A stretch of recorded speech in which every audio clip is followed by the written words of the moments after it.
All right, so good morning, everyone. It's a pleasure, and I'm greatly honored to have the chance to be here. Big thank you to Dario and the team for setting this meeting and giving us this fantastic chance of interaction. My name is Mostafa Taha. I'm the Global Chief Transformation Lead at Merck Healthcare and passionate about innovation.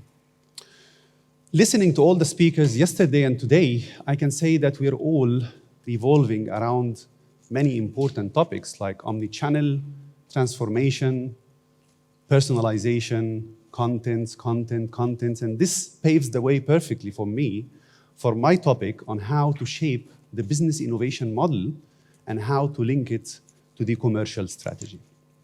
The famous disclaimer, this is my views and not reflecting my company's views. Over the past years, the company's ability to hit above the market performance was directly linked to the quality and to the depth of business excellence provided. And now we have a new definition of business excellence that has to evolve as well. And to achieve this, we have to start from here, from the mindset. And I heard it many times from the speakers before, and I want to stress on this point. So we have two mindsets. We have the business mindset and the technology mindset. We started in the company to merge both, to make sure that our business people have a little bit of technology mindset and our technology people in the company have as well business understanding. And by business, I mean the future strategy, the goals, the planning, the communication. And by digital, I refer to the infrastructure, the solutions available, the processes, the data, and also the KPIs and metrics. In the past, it was luxury for the physician to have very simple environment around. And then this has evolved to be super complex. And I feel pity for our healthcare professionals during the pandemic and after, how they were bombarded with the interactions from our side without proper solutions that really make sense and comes based on their needs. So, starting from the bigger picture, the industry, the trends or the causes for market trends over the past 2 years. We can say that cause number one that we considered is that digital marketing is now a fact. I personally do not consider that there is a role called digital marketeer. Marketing, by definition, should have digital integrated in the DNA of those colleagues. Second, the customer centricity. So we're all now putting the customer and we're designing everything around our customers to make sure it makes sense for their practice. Cause number three, the personalized messaging. We heard it many, many times, and it's easy to say it, but it's very tough to implement it, and it's even more tough to implement it at a scale. Four, the automation. So the more we have automated processes like approving materials and so on, the more it will be easier for us to reach to an innovative stage at the company that help us reach to commercial excellence. Cause number five, AI, machine learning, the buzzwords that we hear. Again, easy to say, but very hard to start. And also it requires prioritization and a sequence to make sense for the practice. And last but not least, to have an agile culture where we should encourage experimentation and at the same time, to some extent, celebrate failures and make sure we get the lessons learned out of these. Important to mention that there is a huge increase in the cost and resources are decreasing, and also we cannot design everything for only the face-to-face. We have many other channels that need to be taken into consideration. So there is a call to action. This call to action on different levels, on the HCP level and on the patient level. I'll focus on the HCP part. In terms of channels, we have omnichannels. We have several channels to be used. In terms of content, we need to touch on the relevance of the content to be scientific, value-driven, data science-driven, have a purpose. And in terms of capabilities, and this part is a very, very important component because we can have lots of Formula One cars, but we cannot use truck drivers to drive those cars. So we just need to match whatsoever we're building in the company with the needed capabilities to make this happen. On the patient side as well, just to focus on one point, the patient support programs for the companies who have specialty care or patient support. This needs to be reimagined from the scratch within the current environment, utilizing the technology and the tools that we can use to support this element. So how to summarize this? Simply, we need to be more advanced using this augmented rep. It's not digital or virtual or only face-to-face. It's a mix, and it depends as well on the archetype selected. We need to be more targeted to personalize the content, and we need to be more efficient to tailor this to the right go-to-market approach. We know that what fits for oncology or specialty care will not fit for a primary care product. So we just need to make sure that we tailor it according to the needed go-to-market approach. To start, we need a baseline. So what we said we have to know where we are in order to build on that. So this is just an example of a gap analysis, and I'm a big fan of this gap analysis to be done on regular basis, maybe every year or every 2 years. We outlined, let's say, the most important 10 criteria. How are we doing in our go-to-market approach? What is the status in the digital capabilities, the advanced solutions and processes? Where are we? And then we start to rate, and it's much preferable to conduct this through a third party so that they will be more transparent to give you a real mirror of where you are at this current state. And then, as a centralized unit of global business innovation, we focused on the 4 areas that we have to look into. 1, resetting our mindset, retuning our processes that we have in the company, rebuilding our capabilities, and reimagining how should be the customer engagement model now on. The commercial excellence, it has a value chain, and this value chain has stages. So we cannot just take the commercial excellence all in all and then start to look at the solutions without breaking it down by stage. So from mapping the needs to experimentation, to delivering value, to measuring, we looked at what could be the potential issues at each stage, because we might assume that we understand the user needs while we have an issue in the fundamentals, and then we're just moving into an advanced stage without fixing those fundamentals. So an example, user needs are not fully met if the company is not digesting the value of data and understanding how to leverage this. This is an issue. If the company is not fully understanding what the commercial team and the medical team needs, this is an issue, and it has a root cause. If we don't have the right go-to-market approach, this is a component that needs to be addressed. If we have no clear defined direction, and the direction here cannot be done with an inward focus, we need an outside-in perspective. And actually this forum or this conference is helping us to get this outside-in perspective and paint a better picture. Some other initiatives could be here, like initiating ad boards between pharma to just understand where the trend is going and to have a consensus on how to address this. 4th, maybe you don't have the capabilities or you have a wrong definition of what are the needed capabilities, which will definitely has as well a root cause needs to be addressed with a work stream. So root causes could be a community of practice that needs to be set. And I'm a big fan of the communities of practice because it standardizes the language. It makes everyone speaks the same language. And it's fantastic if you can involve as well the executive management into the community of practice, because this helps you spread the language of innovation across the organization. The go-to-market approach, maybe the digital solutions are not fully optimized, and I'm talking here about the basic fundamentals. We come to this later on. The direction, maybe you don't have a centralized unit in the company that overlooks, or the countries and the affiliates are torn between what comes from local compared to regional, compared to global, and no future-oriented commercial capability framework, the core one, the digital one, and the innovation one. Then we looked at what could be the blueprint that needs to be designed to help either GMs or regional teams or global teams to address this pathway towards the innovation. And we found that, 1, we have to link the commercial strategy to the innovation pathway that we're designing.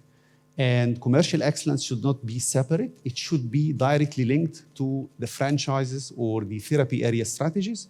Choosing the right archetype is key, and innovation communities of practice to be designed, not to be so many in communities of practices, but at least big inclusive one that have most of the components or the matrix needed for designing purposeful, innovative projects.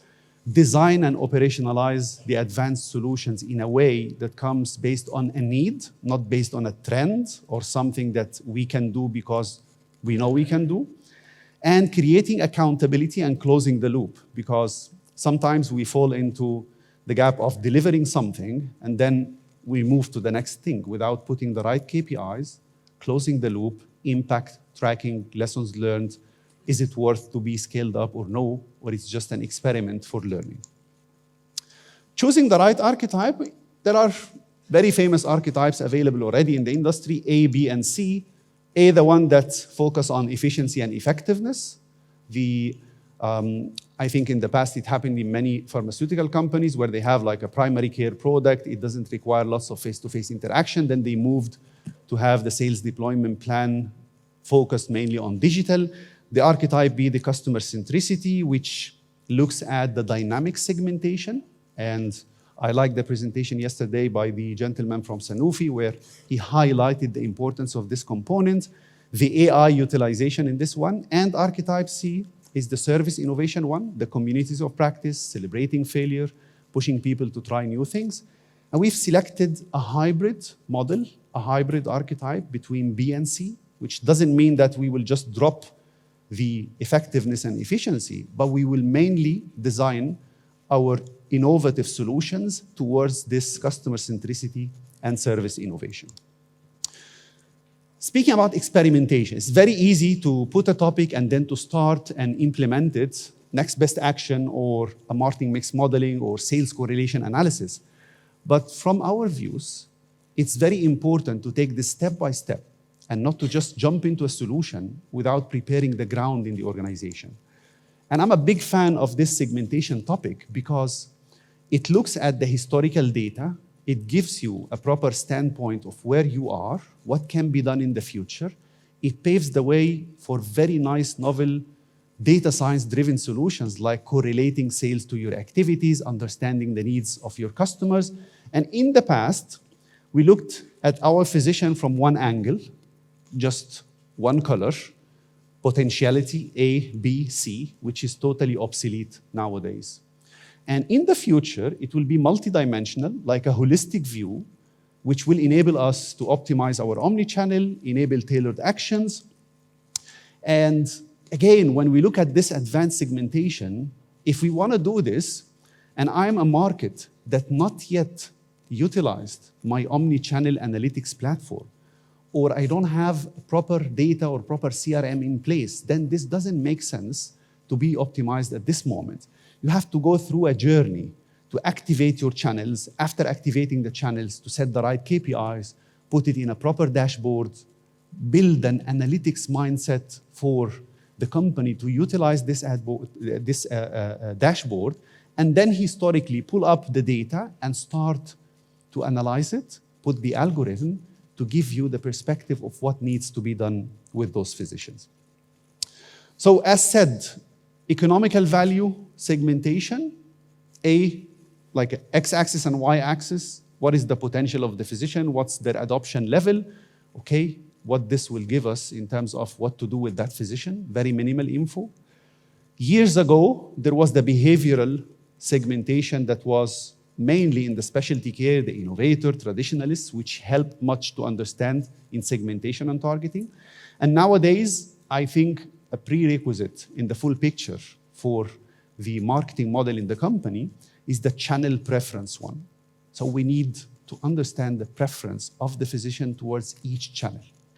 Why? Because this will be translated to be a plan to understand what to send, when to send it, how to orchestrate the channels together, and at the same time, making sure that we're not reaching a point that beyond which we're not just adding any value, we're just annoying or overwhelming the physician. So the process starts by looking into the rep axis or digital interest. Then if we have this perfect, we go to the next level of the channel affinity behavior to analyze the data. Then if we have a wealth of data or a proper data warehouse available, we can simply correlate the activities to the sales. And this is commercial. So if I have the brick level data, if I have the sales by physician, and it is available in some of the affiliates, we can use data science and advanced analytics to correlate the activities to the sales. But it has double edge. From my experience, it's very nice to state that this is applicable, but it's somehow very not well perceived by the commercial colleagues whenever you go to a GM or a business unit to tell him that you're missing a couple of millions here because you're not using the right channels, and this is already proven using this algorithm. They will just feel like, okay, now let's go step by step, give me the right optimization of the channel, but do not prove it on me that I'm missing this potential. So I think it's all coming back to the point of the mindset. If we have the people upgraded to the mindset of believing in the outputs of such advanced solutions, then we will be able to use it in a proper way. And if we finish all of this, we can have something like a matrix that shows the breadth, depth, and consistency of the engagement, the saturation points, and recommendation for the rep and for the sales team on what to do exactly, using which channel, having which material, and orchestrating all of this together. And this definitely needs to be dynamic because it's not like a one-time off analysis for the data.